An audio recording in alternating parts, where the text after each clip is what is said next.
Hey there, Grumpy Old Fart here. Be sure to check me out over on Rumble. There you'll find all of my stuff from YouTube, plus my political and social commentary and weekly current events, which YouTube frowns on.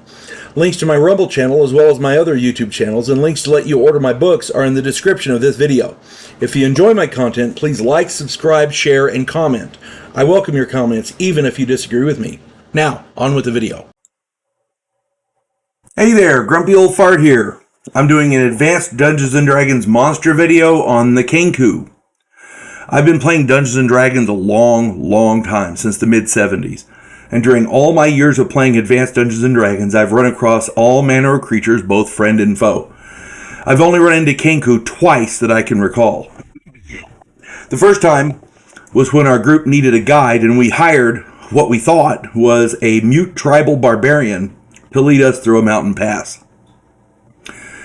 It ended up costing us most of our valuables as the Kenku robbed us blind. And of course, we ended up lost. So, the second time was when our group was tasked with delivering a ransom to retrieve a kidnapped merchant.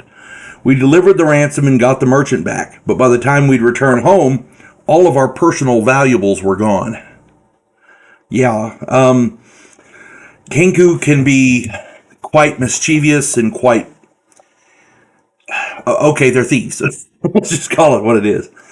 Kenku are mischievous creatures who prefer to target humans and other humanoids for pranks, kidnappings, for ransoms, and for general practical jokes. They will go to great lengths to cause mayhem. Kenku can be found on page 56 of the Advanced Dungeons & Dragons Fiend Folio.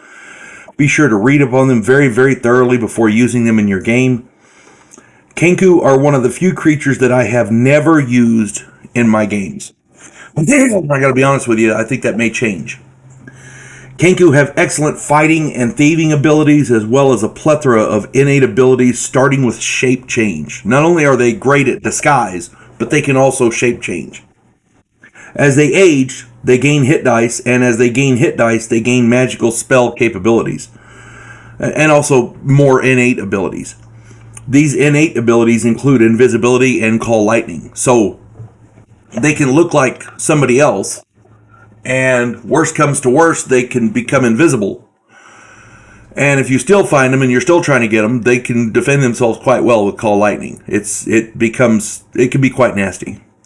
And I must say, after doing the research for this video, I'm looking forward to using them in my games. The mischievous pranks made possible by their various abilities should prove enjoyable. My mind is awash with the possibilities of how to work them into the storyline.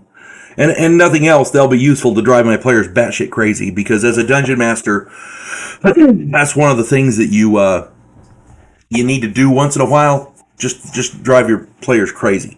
Not viciously, but just to keep them on their toes, to keep them honest. You know what I mean?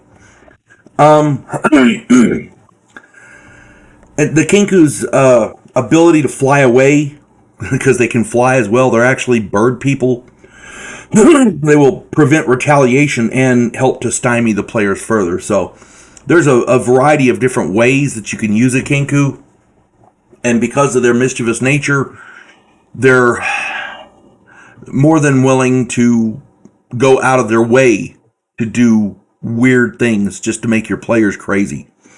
It should prove fun as hell to run, and as far as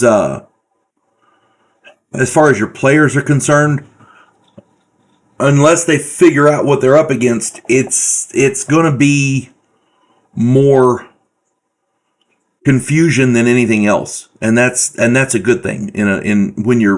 Unless you're outright trying to kill them, confusion is a good thing.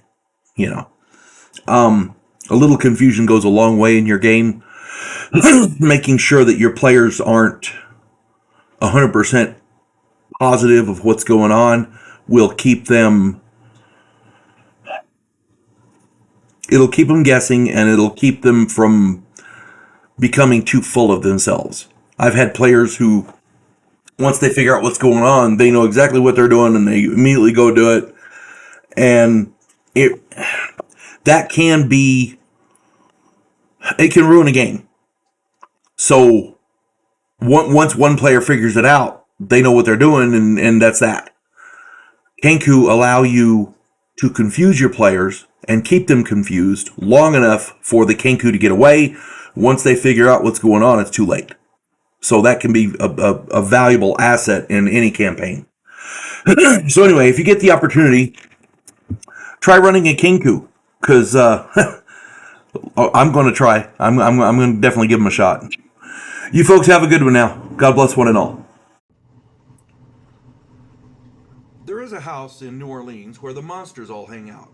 When the police detective, who happens to be a skinwalker squirrel, uncovers a plot by a paranormal perpetrator, he has to enlist the aid of his fellow housemates. If you enjoy a modern, quirky take on historical mythology, check out my new original novel, The House Off Farrago Road.